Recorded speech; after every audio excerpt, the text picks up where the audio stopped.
On the edge of the small coastal village of Hayworth, hidden among dense forest and a steep rocky coast, there was a house that no one spoke of out loud. Locals avoided it, even during severe storms, when the storm waves washed up on the shore and roared with such force that it could be heard for several miles. The house belonged to the old Holloway family, which was once wealthy and respected. Since the last of the family disappeared several years ago, the house was abandoned. The protagonist of the story, Jonathan Rivers, was a young explorer interested in anomalous phenomena and secrets hidden in ancient houses and forgotten places. He came to Hayworth, attracted by stories of strange happenings in the Holloway house.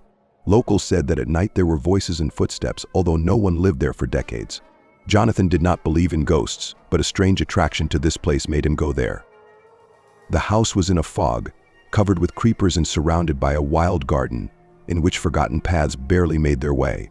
Squeezing through the thickets, Jonathan opened the old oak door and felt how time seemed to have frozen inside. The furniture was covered in dust, but everything looked as if the owners of the house had left it only a few days ago. Old pictures of the Holloway's gloomy ancestors hung on the walls, and an eerie chill emanated from them. The first few days passed quietly. Jonathan explored every corner of the house, every creaking floor, trying to find something that could explain the rumors. But on the third night, he was awakened by the sound of creaking downstairs. It seemed that someone was walking in the hall. He got up, took a lantern and went to the stairs, listening to the silence of the night. The sounds led him to the basement. This dark corner of the house always seemed strange. Unlike the other rooms, it was not covered in dust. And as soon as Jonathan went down, he felt that the air here was thicker. On one of the walls, he found an old painting that he had not known about before. It depicted a strange creature standing against the backdrop of an ominous infinity. The creature's eyes seemed to follow Jonathan's every move, and around him was a vortex that sucked everything in. He felt a cold stream of air that seemed to come from right under the painting. This place suddenly seemed to him not just a basement, but a portal to another reality. Jonathan, driven by a thirst for a solution, began to explore the wall behind the painting. He discovered that the wall was hollow, and putting his hand inside, he felt a mechanism. A light click was heard, and part of the wall moved aside, opening a passage leading down into absolute darkness.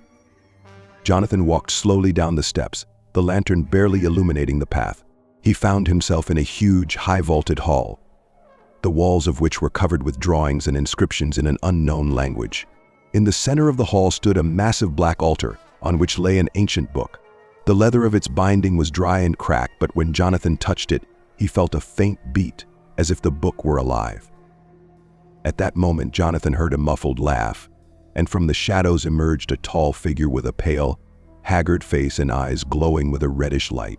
The creature stared at him intently, as if studying him, and then spoke.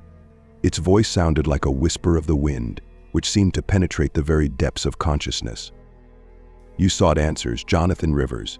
You came to a house where time has lost its power, and where those who tried to challenge the unknown are imprisoned. Why do you do this?" The entity smiled, and the smile was unnaturally wide and creepy. Jonathan gathered the last of his courage and answered, "I have come to learn the truth, to understand what this house hides and why it is so feared." The entity laughed. Then you should know that the truth belongs to no one, and that all the answers lie in the depths of your fears. You have found a book, but can you read it?" The entity disappeared, leaving Jonathan alone. He felt a strong desire to open the book, as if some force was urging him to do so. As he opened it, he felt how time seemed to swirl around him, and the text on the pages began to come to life. Each word he read seemed to drain energy from him, pulling him into an endless darkness beyond this world. Each word in the book reflected his deepest fears, all his secret thoughts and regrets. He could not stop until the pages were read to the end, and when he closed the book, he realized that he no longer felt his body. He had become a part of this house, its essence, trapped between worlds. His consciousness was locked in the dark corridors, like a memory of those who tried to comprehend the impossible and were punished for it.